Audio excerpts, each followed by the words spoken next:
Press ক্লাবের সাধারণ সদস্যরা তারা পূর্ব ঘোষণা অনুযায়ী এবং প্রশাসনকে অবহিত করে আমরা জেনারেল মিটিংয়ের আহ্বান করি এবং সেই জেনারেল মিটিং করতেই আমরা সেখানে যাচ্ছিলাম। তো দেখলাম একেবারেই তারা সাংবাদিক না, ভাড়াটিয়া কিছু লোকজন তারা অতর্কিতভাবে একেবারে, আমরা তো গেছি খালি হাতে, আমরা সাংবাদিক মানুষ, আমরা তো মারামারি করব না, অতর্কিতভাবে হামলা করে আমাদের কমপক্ষে 30 জন সদস্যকে আহত করেছে। 3 জন গুরুতর আহত, তারা হসপিটালে ভর্তি হয়েছে এবং আমাদের এখানে যারা আছে প্রত্যেকেই আহত হয়েছে।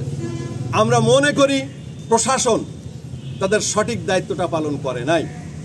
পুলিশের উপস্থিতিতে তারা বলছে যে আমরা সাংবাদিক না, তারপরেও পুলিশের উপস্থিতিতে সেখানে তারা হামলা করলো, পুলিশ নীরব দর্শকের ভূমিকা পালন করলো। এই বিষয়ে আমার পরিষ্কার বক্তব্য হচ্ছে প্রশাসনের যে দায়িত্বে গাফিলতি, আমরা এর বিচার দাবি করি। ওরা অতর্কিতভাবে আমাদের উপরে হামলা করলো এবং যারা হামলা করলো পুলিশের সামনে, পুলিশের উপস্থিতি তারা বলেছে আমরা সাংবাদিক না। জিজ্ঞাসা করেছে পুলিশ, তারপর বলছে, তার পুলিশ বলছে আপনি সাংবাদিক না, এখানে আসলেন কেন? তো বললে আসছি। এইভাবে তারা অতর্কিতভাবে আমাদের হামলা করে আমাদের রক্তপাত করেছে। আমাদের কয়েকজন হাসপাতালে ভর্তি হয়ে গেছে আর আমরা অনেকেই আহত হয়েছি। আহ্বানে জেনারেল মিটিংয়ের জন্য প্রেস ক্লাবে যাই। প্রেস ক্লাবে পূর্ব থেকে পরিকল্পিত তারা আমাদের উপরে অতর্কিত হামলা করে, আমার উপরেও হামলা করেছে।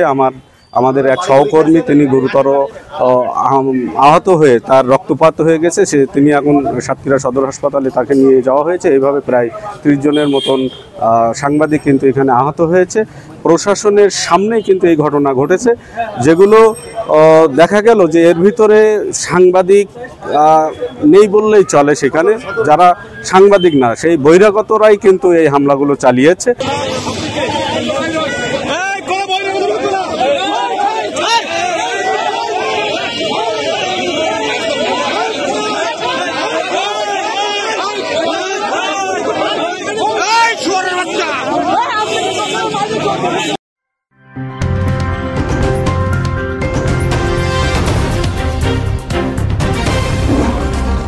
Voice of Tiger.